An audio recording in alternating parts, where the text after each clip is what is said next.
बेटा आज हम लोग जो बात करेंगे वो रिमेनिंग जो है हमने जो प्रोजेक्टाइल मोशन के मुताबिक जो लास्ट लेक्चर में बातें की थी उसकी बकाया बातें आज हम डिस्कस करेंगे। देखिए मैंने जो लास्ट लेक्चर में आपको कहा था वो क्या कहा था कि प्रोजेक्टाइल मोशन ऐसी मोशन होती है जिसमें एक बॉडी जो है वो सर्टेन वेलोसिटी के साथ लॉन्च की जाती है। जब सर्टेन वेलोसिटी के साथ बॉडी क्या करेगी, लॉन्च होगी, तो क्या होगा, बॉडी जो है वो टू डायमेंशनल मोशन जो है वो क्या करेगी, कवर करेगी, टू डायमेंशनल मोशन। ठीक है। अच्छा, उसके बाद जो अब आगे का हमारा टॉपिक है वो क्या है, वो ये है कि जब एक बॉडी प्रोजेक्टाइल मोशन कवर करती है तो कुछ चीजें होती है जो कि हमें क्या करनी होती है, कुछ चीजें होती है जो कि हमें क्या करनी होती है, मालूम करनी होती है। जैसे हम अगर एक बॉडी को इनिशियल वेलोसिटी के साथ लॉन्च करते हैं और वो सर्टेन एंगल के साथ क्या कर रही है, ये लॉन्च होता है, तो बताएं कि इसका x कंपोनेंट और y कंपोनेंट क्या है। अब इसका x कंपोनेंट क्या बनेगा बेटा, v not x equal to v not cos of.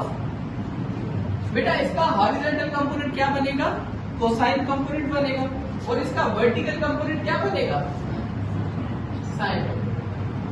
v not sine of theta. अब देखिए इसके ऊपर एक सवाल ऐसे बन सकता है कि अगर एक बॉडी है जो कि लॉन्च की गई है, उसकी इनिशियल स्पीड है 40 मीटर पर सेकेंड, और ये एक सर्टेन एंगल जिसको हम कहें 15 डिग्री से क्या की गई है, लॉन्च की गई है। बताइए कि इसका हॉरिजॉन्टल कंपोनेंट और वर्टिकल कंपोनेंट की वैल्यू क्या होगी। तो आप क्या करेंगे, आप v नॉट की वैल्यू पुट करेंगे, कितनी है 40, ठीक है, कॉस, और एंगल कितना है 15। इसी नमूने यहां पर भी क्या करेंगे 40 साइन 15। तो जो भी जवाब आएगा वो आपके पास क्या होगा, वो इसके हॉरिजॉन्टल कंपोनेंट और वर्टिकल कंपोनेंट हो गया। अब प्रोजेक्टाइल मोशन में हमने बेटा क्या कहा था, हमने ये कहा था कि जो हॉरिजॉन्टल कंपोनेंट होता है वो चेंज नहीं होता। हॉरिजॉन्टल कंपोनेंट क्या रहता है, कांस्टेंट रहता है, चेंज नहीं रहता। इसका मकसद है मैं आपसे पूछूं कि यार जब टाइम t इक्वल टू 0 था तब तो ये वेलोसिटी थी, बताओ जब टाइम जो है वो 2 सेकंड हुआ, कितने 2 सेकंड के बाद ये बॉडी यहां पर पहुंची, अब बताओ इसकी वेलोसिटी क्या है। तो आप कहेंगे अगेन सर इसके 2 कंपोनेंट होंगे, एक हॉरिजॉन्टल कंपोनेंट होगा और दूसरा कौन सा होगा, वर्टिकल होगा। तो जो हॉरिजॉन्टल कंपोनेंट होगा वो कितना होगा, कौन बताएगा, वो कांस्टेंट होगा बेटा, वो चेंज, यानी वो वही होगा।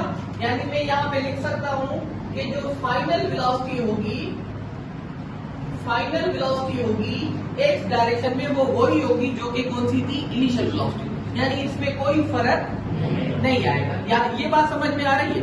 अब इसके ऊपर एक और क्वेश्चन ऐसे भी पूछा जा सकता है कि लेट सपोज आपके पास एक बॉडी है वो लॉन्च की गई है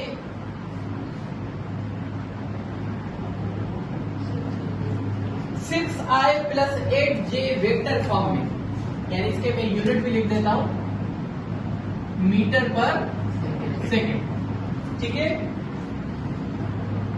आप में से कौन बताएगा कि कुछ देर के बाद, क्या चलो इनिशियल स्टार्ट करते हैं, इसकी हॉरिजॉन्टल वेलोसिटी कितनी होगी, कांस्टेंट होगी, वो कितनी होती है, कैसे निकालेंगे,